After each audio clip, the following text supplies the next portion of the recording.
And that there is Mountain Dew.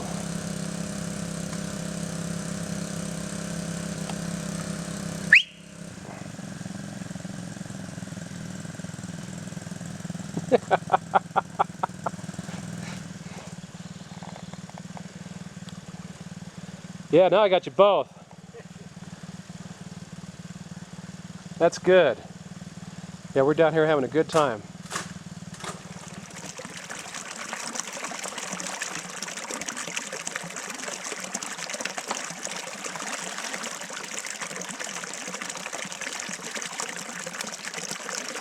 Yeah, I can't believe we're out dredging, man. It's just like, it's great, you know? It really is.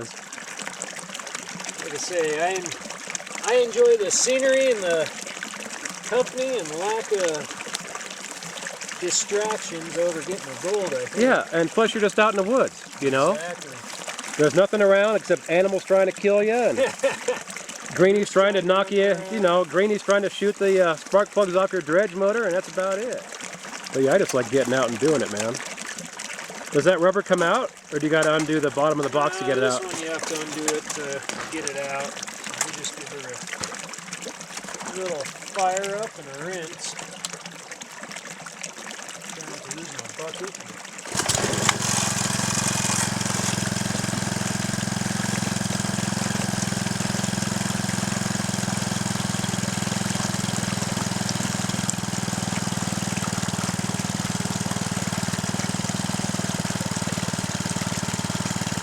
Yeah, you got plenty of black sand holding up right there.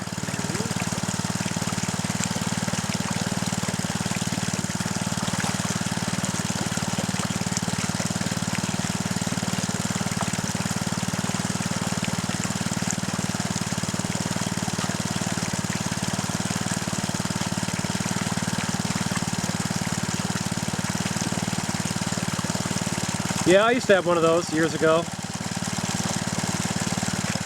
That was the second dredge I got was a little key and 2-inch. Yeah? Yeah. I love it, man. I do too, man. I could go anywhere in that thing. Exactly. You know, for the weight. I cut it down to where I had 6 feet of suction hose on it. Yeah. Because, you know, where I was going, I was usually bending over, it was like 3 feet deep, so I just let it run behind me. And I just, you know, I just run up against me. You know, I knew where it was at all times. Yeah. Never even tied it down or anything. And always got good gold too, man. I was going to say, I have never seen anybody be able to pull a spine of gold out of anything larger than this. Yeah. Well, you can't. The bigger the gold, the more you lose as far as being able to catch the fines. Yep. I mean, you know what I would do for here? I'd put an over-under in that, though, just because. Yeah. Because the gold is that fine. And it may screen it down to maybe a 16th or even like 5/64 or something. You know, I mean, it'll go with a real small screen into the underbox. Because you're looking for the real small gold in this little spot, and that might really make a major difference when it comes to catching the gold. Yeah. Okay, story time. My first dredge was a keen 2-inch. I traded $20 in silver coins I found metal detecting for the dredge. Oh, no kidding. Yeah. $20 in silver coins, that's what they were worth? That's how much it added up to? That's what they were worth back then. Yeah. Face value was $20. Yeah. And gold's now, or silver's, I don't even know what it is, silver $26 now? 26, 27 bucks? Yeah, exactly. So that pretty much equaled out, because back then them dredges, the little ones, like 2-inch, sold for I think $7.95 back in the 80s, early 80s. Yeah. But that's how I got my very first dredge, and it was a 2-inch king. And no kidding. that was 1980. Huh. Yeah, my first dredge, that was I ended up getting 2 dredges. I went to a yard sale. I'm like, what's that? Are you selling a dredge? You know? And it ended up being an old guy named Bud Holler up there where I lived at. And he was just too old to go dredging anymore. You know? And he just couldn't do it, so he had a 2-inch and a 3-inch together. And the 2-inch needed some work, the 3-inch needed a motor. And it was for, he wanted $200 for him. Oh, heck yeah. So I got the 2 dredges for $200. I rebuilt the motor, which is basically the same as the Honda, the old motor that they used to use for the Keens. And then I had a buddy down in Colfax who had, I saw his an ad in the Auburn Journal. He had a pump that he wanted to sell, an air pump. And when I get to his house, he had an air pump. He had a 5 horsepower motor with a Gold Divers pump on it. No, it was a Gold Divers pump. That would perfect for the 3-inch. Yep. And I bought all that, the air pump, the 5-horse motor with a pump on it and air and everything. He had it all set up for me for $50. Heck yeah. So I did that. I put together the 2-inch and sold it, and basically I ran that 3-inch for free.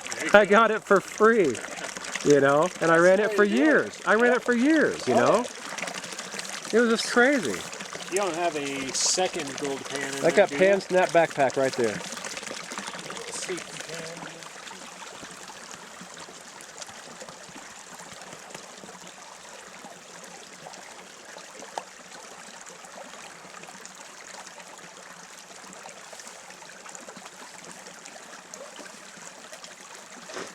Talk about some sulfides. Oh yeah?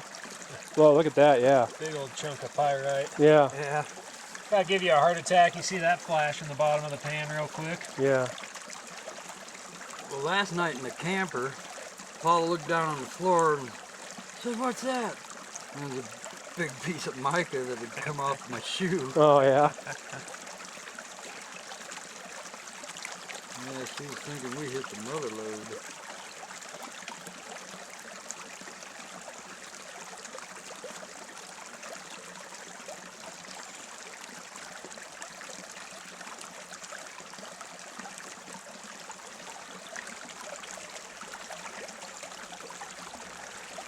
You want to try a magnet? He said there was nothing, no magnetite to worry about. Nah, Okay. I'm good. We didn't see any, you know. It might be different over there, but I doubt it.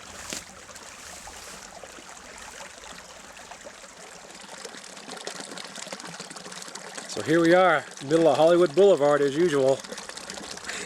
A little bit of split shot. Oh yeah? Well good, we're getting metal. Yeah. Spruce is doing its job. Yeah. Dredge is doing its job. Dredging, high banking, keen dredging, Proline high banking. You know, this is the life. If you guys are sitting at home watching this movie, you better get your butt out to the river.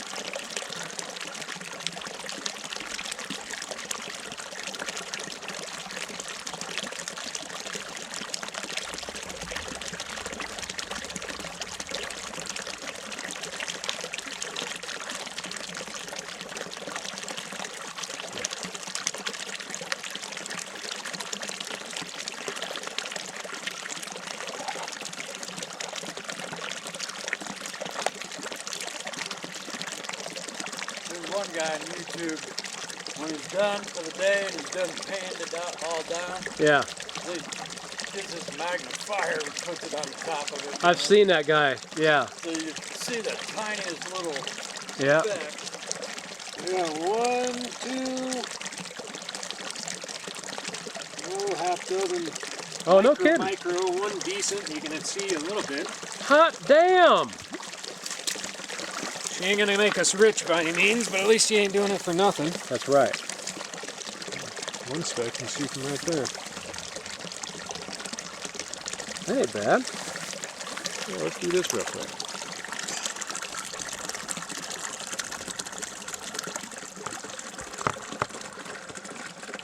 Uh-oh.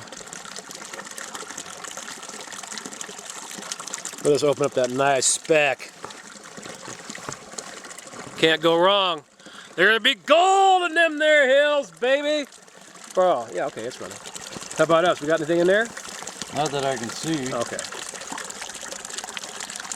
That's just the first pan, man. 2 right next to each other. Yeah. One teeny little bugger in there. Heck yeah. Getting gold. That's what Gold's gold, counts. and I'll take it. You're gonna run all through a a screw anyway when you get to the house, huh? Oh yeah. Heck, it's. I mean, you I'll can't. run it through. I got a gold cube, man. Oh, you did? That thing is the ticket. I need to sell my screw and my table and everything else. I have never gone through any of my tailings on that. On the gold cube? A piece. Dude, I'm surprised you didn't just bring it right down here. Well, it's crossed my mind a time or two. Because, I mean, they're pretty light. The hardest thing with it's just the classification. You know what I thought? You seen those earthquake classifiers? Pretty I thought neat about little- taking the earthquake and going right into the top of a gold cube. Yep. Forget the bucket. Heck yeah. And just go right to 1/8 inch or, you know, right there.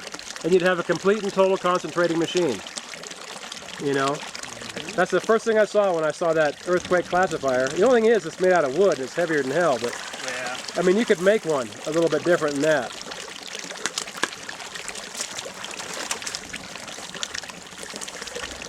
He sold everything else that he had. You know, and I've looked at them. It's just a fluid bed. Oh yeah. You know, I know where he got the design and everything. You know, we're all there.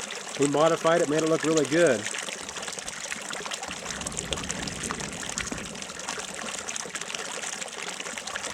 And everybody's going to the gold cube. I think I tell everybody not to be too much of a commercial for them, but it's besides this dredge, Yeah. it's the one piece of equipment that I bought that Yeah. does exactly what Yeah, exactly what says it it says it does. Yeah, exactly. And that's what everybody says. I've used them too. I don't own one yet. Yes. lots of hard work. Look at that tailing The pile, how big it Manhattan is. Mine. If you And I can't even go in. Well, there must be another entrance or something up there then. Because they're not going to haul the tailings out of here and haul them uphill. there's a couple of old pits up there that are filled in. Is this a I would Tellaride imagine. mine? I would imagine so. Well, Okay. I don't know. Yeah. Maybe not, because the There's the original air mines shaft up here, upstream. the right up the original hill. mine shafts up here assayed out at $800 per ton. Oh, no kidding. So that's pretty rich for being a Telluride Yeah, mine. yeah, I don't know. They had to have some, they said they had defined veins in them. Yeah. So I would imagine it was a pretty good, clean ore mine. Yeah. Very cool. Have you Yes, ever it is. detected the tailing piles? In fact, I'm working through some stuff right now. Just below those tailings piles up there, there's a couple of big boulders with a nice Hi, Mom. big black streak through them that my metal detector will not touch. Huh. As soon as I get within about a foot of it, it sends it into overload. No matter what I do with my discrimination, with my frequencies, with my sat, Yeah, right. Yeah. anything, I can turn it down as low as I can go and it still goes off. Yeah. I've done that So- many times. That's the way I find some good gold is by turning it all the way down. Me and Now, my have you been up partner- there up on top up here? Is there an air shaft right there? There is. what I It thought, would have yeah. had to have been. It's filled in at Oh, this it's filled point, in now? But Yeah. you can definitely see See the where it was? definitive depression of it. Right. Yeah, that's why I can see it from right here. You Just want never to make knew sure about I'm this, seeing the huh? same thing I'm used to seeing. You ever scared a bear? Oh yes, Yeah, me right across the road. It scared me. Luckily, I scared it too. Oh, We were up I've had during them charge elk me and season scared one them that time. way. 3 years ago during elk season. Yeah. It was hot as hell. Nothing was moving. No sign whatsoever. Besides, we saw a bunch of grouse across the road. Uh-huh. And, well, we'll go get dinner. Yeah. So we go over and leave all the big guns in the truck and take our 22s out and go Oh, tromping man. through some aspen groves, and chasing grouse. And all of a sudden you hear trees start cracking. Yeah. Not great. Here comes the elk, Yeah. All we got's 22s. No, it wasn't an elk. It was a little cub bear followed by mama. And they both stopped and looked at us, and we looked at them, and they ran. Yeah, that's how it works. Yeah, I've actually scared one. I mean, scared one. So I hear it come crashing through the woods at night, and I'm in my motorhome, and the cool box is right out back, right behind the window of the motorhome. Mm-hmm. And I've been dealing with bears in my life, so I just there's no problem. I love screwing with bears. They're just a lot of fun, man. So I hear it and I see it walking down. It can't see me because the window's still closed. Or no, the window's open, but the screen is closed, and for some reason it can't smell or even know I'm there, and it's right next to the motorhome, right below me. So I reach over, I get up out of bed, man. I don't remember what time it was. It was, you know, somewhere in the middle of the night, and I slide that screen open as slowly as I can, you know, and it's sitting there sniffing around looking, and I get my whole body up out of there, and I reach down and try and grab it by the scruff of the neck. You know, I mean, I had a gun right there. I could have shot it too. It was no big deal, and I just missed it by that much. And it didn't even realize I was there. I didn't even make any noise. So I went ahead, and I still got out, got my other hand out, and I just went, ah! And it turned around and saw me like from me to you, and went screaming and went running off, man. But then I don't know, I've had so many bears encounters, it's just ridiculous. That I treat them like dogs nowadays. Yep. I mean, I'm a little bit too kind to them sometimes, but yeah, I've had my daughter on the inside of my glass window. I got my front door is half glass, 9 panel, you know, little panels like this. And I've had her on the inside going like this one day, blowing steam on the window. And I'm making dinner, you know. And next thing you know, it's like she's over there for like 5 minutes. So I'm like, finally, it's like, what is she doing, you know? So I walk out there and I was like, what are you doing now? I'm playing with the bear, Daddy. And she's like 10 years old, right? And I'm like, what do you mean playing with a bear? She's like, with a bear. She's like, come here and look.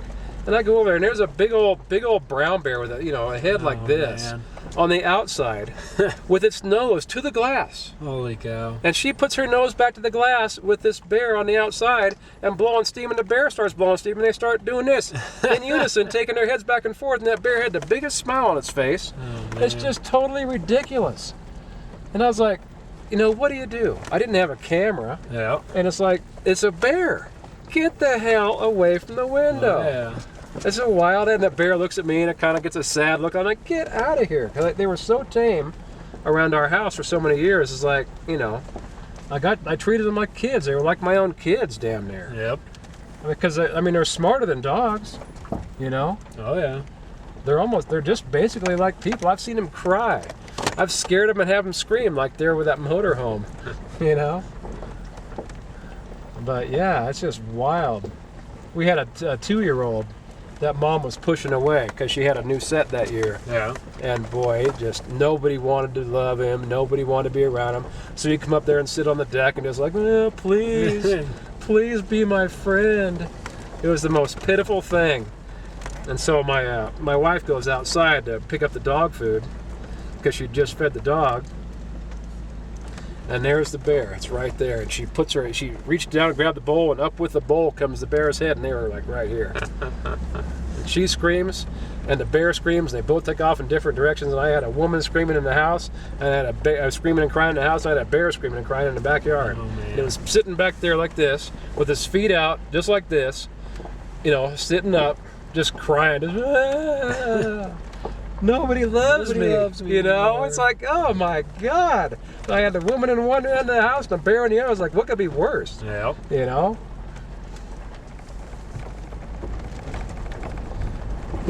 So did they come in here and take out the dead beetle trees or what? Yeah, they came in and clear cut a lot of these. They're doing it for firewood for people or what? Yeah, they thinning the forest. They do Christmas tree cuts, firewood cuts through here, so they always replant. Yeah. So they just work sections. They'll come through. This was last cut probably 30, 40 years ago. Yeah. So it was due to be cut again, and just so happened all the pine beetle came through. Yeah. So now, somebody was saying the pine beetles were brought in by the Forest Service to kill something else? I've not heard that one. Yeah, I hadn't heard that either, but yeah, somebody was saying that they were actually brought in to fight something else, and it, as usual, skipped out of the area they wanted to get rid of. Of course. It wouldn't surprise me. I mean, the story fits the profile. Picture, yeah. We see the profile too often, but whether it's true or not, I don't know. You know, that's the whole thing.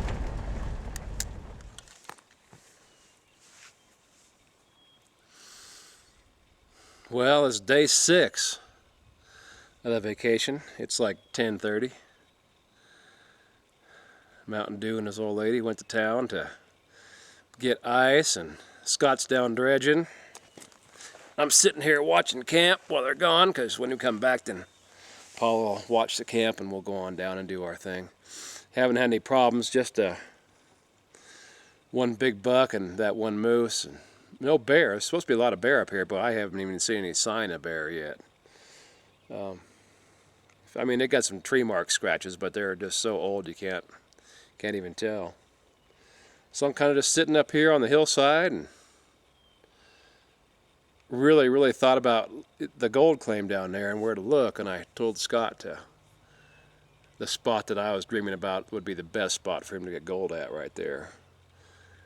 And so hopefully he gets in there today and we strike it rich. Colorado rich. So a little 360 here.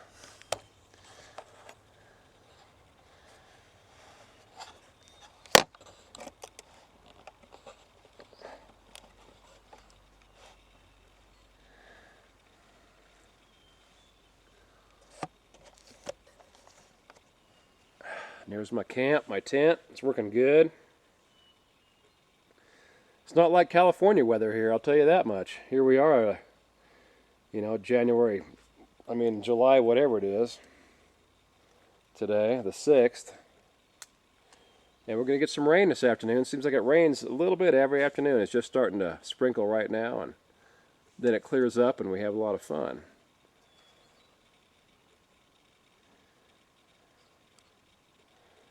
And you know what? When I go camping, I gotta be an American. So I got my flag sitting up there on top of that little stand of rocks, as high as I can get it up there. We probably had 50-mile-an-hour winds last night, and that flag just stood just like it's supposed to. You know?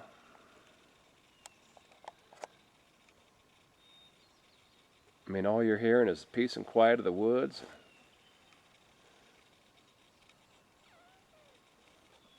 And that's Jeff's camp, Jeff and Paula's. Scott already picked up because he only had the day off.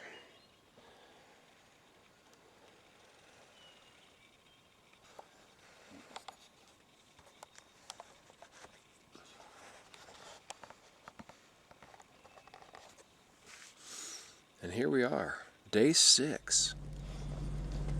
Well, we're all packed up and ready to go. All I gotta do is pull the flag and we're out of here.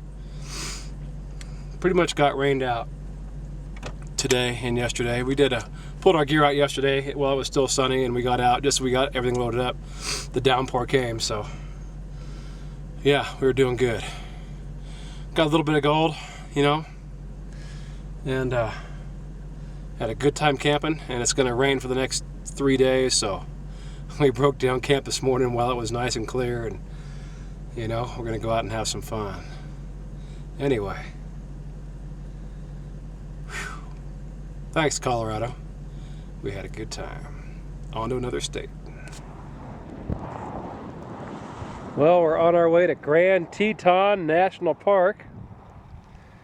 And I saw this cut over here. And we're on Highway 287.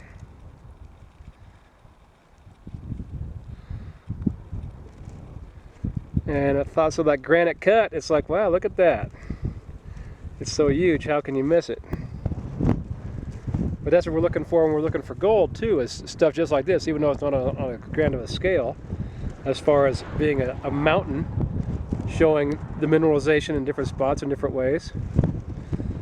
But this is the same type of thing we're looking for in the river.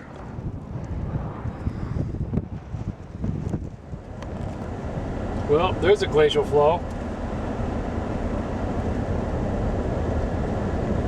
Obviously the glacier is not there, but that's what's left after the glacier melted off. I don't see too many of those down here. I'm still in Wyoming on the way to Grand Teton and Yellowstone. Well, I'm in Dubois, Wyoming, in a nice little hotel.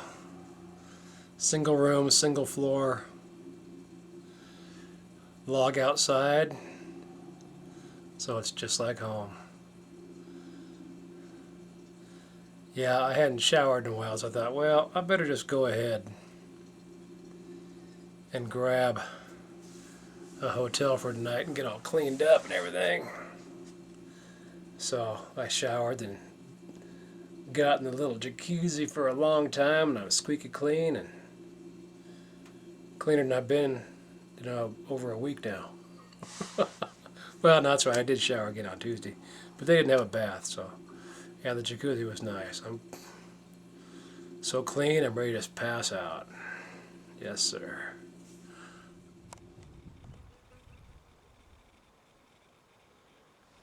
So I'm sitting here in the middle of this field here in Yellowstone. And it's like July 8th.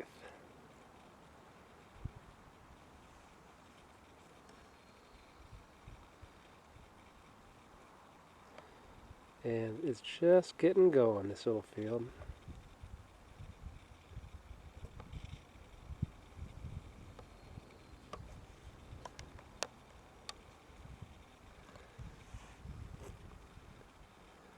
But what I see, truly, other than these beautiful flowers,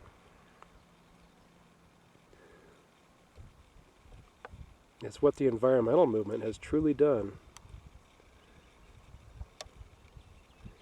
to these forests.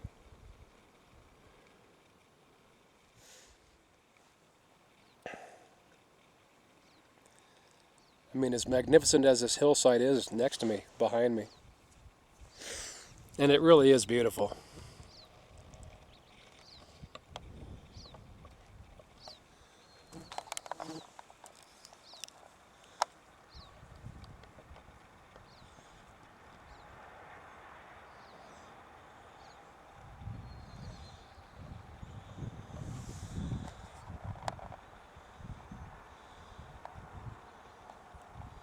You can look at the trees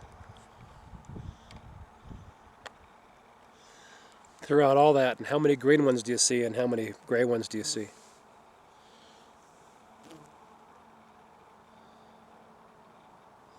I'm estimating anywhere from 70, well, let's say 60 to 70%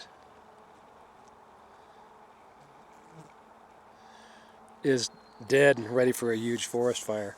This is what goes on when we're not taking care of our forests and managing them properly and cutting out the dead and using them.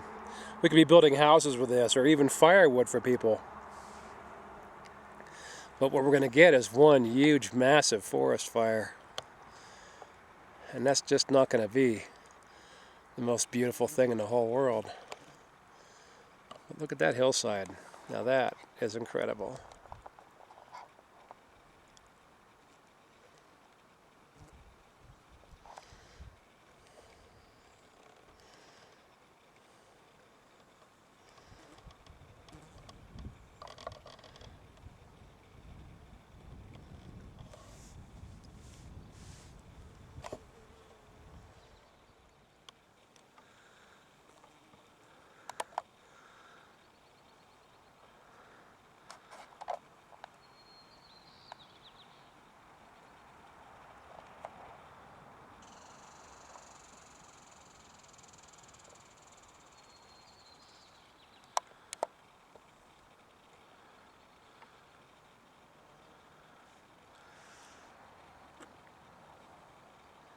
Well,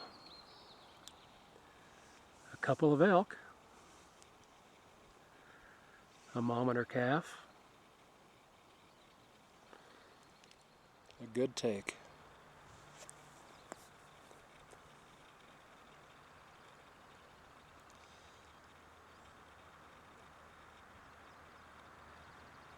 That was beautiful, I gotta say. My first elk of the trip. Wild and natural. It is a beautiful place. I've been sitting here watching the birds and butterflies playing around me, and I had one bee that kept landing on my shirt here. And so I was just kind of looking. I'd kept it held out and let him play with the shirt a little bit, and that was all good. Well, we'll see what comes up next.